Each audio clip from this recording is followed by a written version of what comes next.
ಈಗ ಎಷ್ಟೊಂದು ಅನುಕೂಲ ಪರಿಸ್ಥಿತಿ ಇರಲಿ ಪ್ರತಿಕೂಲ ಪರಿಸ್ಥಿತಿಯೇ ಇರಲಿ ಅಸರ್ಟಿವ್ನೆಸ್ನ ವ್ಯಕ್ತಪಡಿಸ್ಲಿಕ್ಕೂ ಕೂಡ ದ ಸೋ ಮೆನಿ ಚಾಲೆಂಜಸ್ ಅದರಲ್ಲಿ ಕೂಡ ವಿಧಾನಗಳನ್ನು ತಿಳಿಸ್ಕೊಟ್ರಿ and how to overcome it ಅನ್ನೋದಕ್ಕೆ ಯಾವುದಾದ್ರೂ ಕೆಲವಾರು ಸ್ಪೆಷಲ್ ಟೆಕ್ನಿಕ್ಸ್ ಇದೆಯಾ?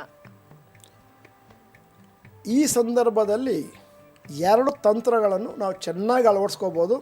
ಮೊದಲನೇದ್ದು ರೋಲ್ ಪ್ಲೇ ಅಂತಂದರೆ, ನಿಮಗೆ ಏನೋ ಒಂದು ತೊಂದರೆ ಇದೆ.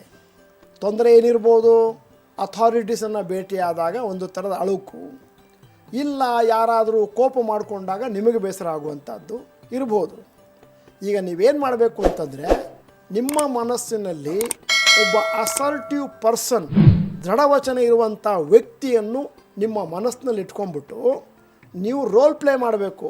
ಮುಂದಿನ ಸತಿ ಆ ಸಿಚುವೇಶನ್ ಬಂದಾಗ ನೀವು ಏನು ಮಾಡ್ತೀರಿ ಅಂತೇಳಿ ಒಬ್ಬನ್ನು ರೆಡಿ ಮಾಡಬೇಕು.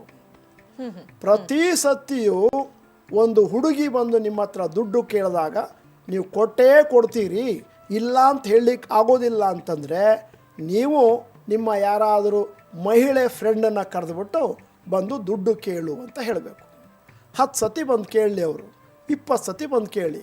ಆವಾಗ ನೀವು ಓಪನ್ ಆಗಿ, ಡೈರೆಕ್ಟಾಗಿ, ಆನೆಸ್ಟಾಗಿ, ಅಪ್ರಾಪ್ರಿಯೇಟಾಗಿ, without feeling guilty or emotional, ನಾನು ದುಡ್ಡು ಕೊಡಲಿಕ್ಕೆ ಆಗೋದಿಲ್ಲ, ನನ್ನ ಹತ್ರ ದುಡ್ಡಿಲ್ಲ ಅಂತ ಹೇಳಬಾರ್ದು, ಅದು ಅಪ್ರಾಮಾಣಿಕ ಆಗುತ್ತೆ. ನನಗೆ ದುಡ್ಡು ಕೊಡಲಿಕ್ಕೆ ಆಗೋದಿಲ್ಲ, ಅದಕ್ಕೆ ಬೇರೆ ಒಂದು ಪ್ರಾಜೆಕ್ಟ್ ಇಟ್ಟಿದ್ದೇನೆ, ಖರ್ಚಾಗೋಗುತ್ತೆ ಅಂತ ಹೇಳಬೇಕೆ ವಿನಃ ಈ ರೀತಿ ನೀವು ಪ್ರಾಕ್ಟೀಸ್ ಮಾಡ್ತಾ ಹೋದರೆ ಆಗ ಮುಂದಿನ ಸತಿ ಇನ್ನೊಂದು ಯಾವುದೋ ಒಂದು ಸನ್ನಿವೇಶದಲ್ಲಿ ಹುಡುಗಿ ಬಂದಾಗ ದುಡ್ಡು ಕೊಡಲ್ಲ ಅಂತ ಹೇಳಲಿಕ್ಕೆ ಈಸಿಯಾಗಿ ಹೋಗುತ್ತೆ.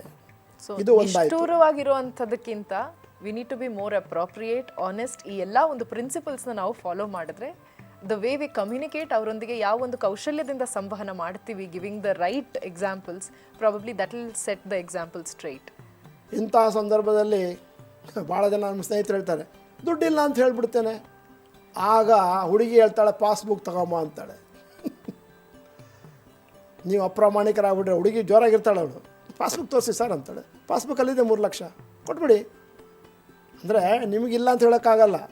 ಏನು ಹೇಳಬೇಕು ಅಂದರೆ, ದುಡ್ಡಿದೆ, ಅದಕ್ಕೀಗ ಅರ್ಜೆಂಟಾಗಿ ಒಂದು ಕೆಲಸ ಇದೆ, ಕೊಡಬೇಕು, ನಾನು ಖರ್ಚು ಮಾಡಬೇಕಾಗುತ್ತೆ, ಇಲ್ಲಿ ಬೇರೆಯವ್ರಿಗೆ ಕೊಡ್ಲಿಕ್ಕೆ ದುಡ್ಡಿಲ್ಲ ಅನ್ಬೇಕಾಗುತ್ತೆ.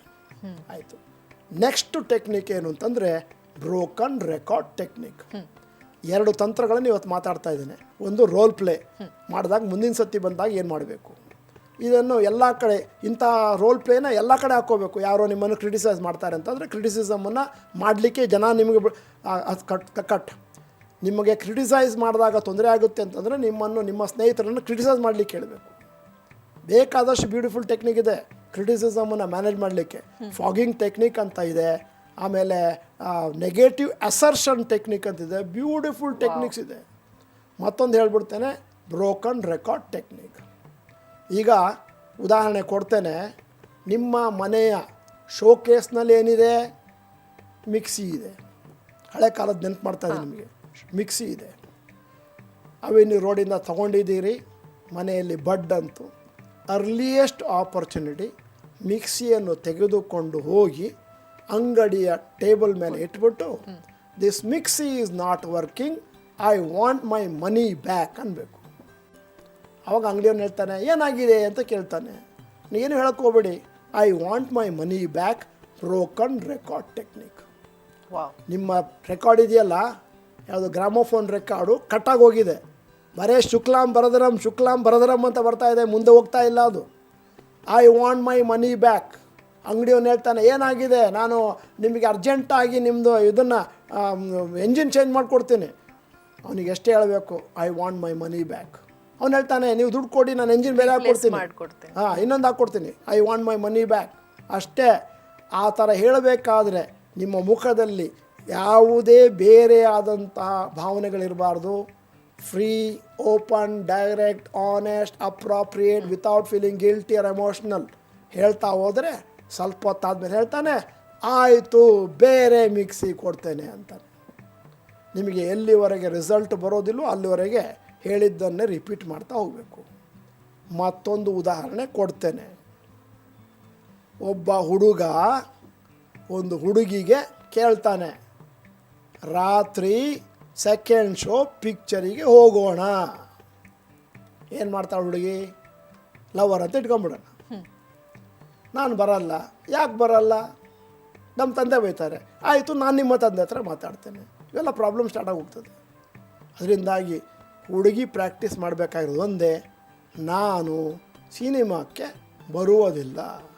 ಹುಡುಗ 300 ಸತಿ ಬೇಕಾದ್ರೆ ಅದನ್ನು ಹೇಳಿ, ನೀವು ಒಂದೇ ಸೆಂಟೆನ್ಸ್, ನಾನು ಸಿನಿಮಾಕ್ಕೆ ಬರುವುದಿಲ್ಲ. Broken record technique. This is very very powerful technique. So ನಾವು ನಮ್ಮ ಹೌದು ಇಲ್ಲೆಗಳು ಎಸ್ ಆರ್ ನೋನ ಹೇಗೆ ಅಸರ್ಟ್ ಮಾಡಬೇಕು ಅನ್ನೋಕ್ಕೆ this is one of the finest example. ಆಮೇಲೆ ಮತ್ತೊಂದು ರಿಜಾಯಿಂಡರ್ ಇದೆ.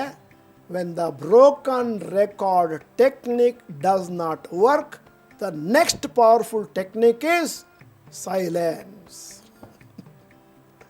ಹುಡುಗ ಹೇಳ್ತಾನೆ ಹುಡುಗಿ ಹತ್ರ, ಸೆಕೆಂಡ್ ಶೋ ಪಿಕ್ಚರ್ಗೆ ಬಾಮ್ಮ, ನಾನು ಭಾಳ ಸಂಭಾವಿತ, ಏನಿಲ್ಲ ಪಿಕ್ಚರ್ ಆದಮೇಲೆ ಬೇಕಾದ್ರೆ ನಮ್ಮ ಮನೆಗೆ ಹೋಗ್ಬಿಡೋಣ.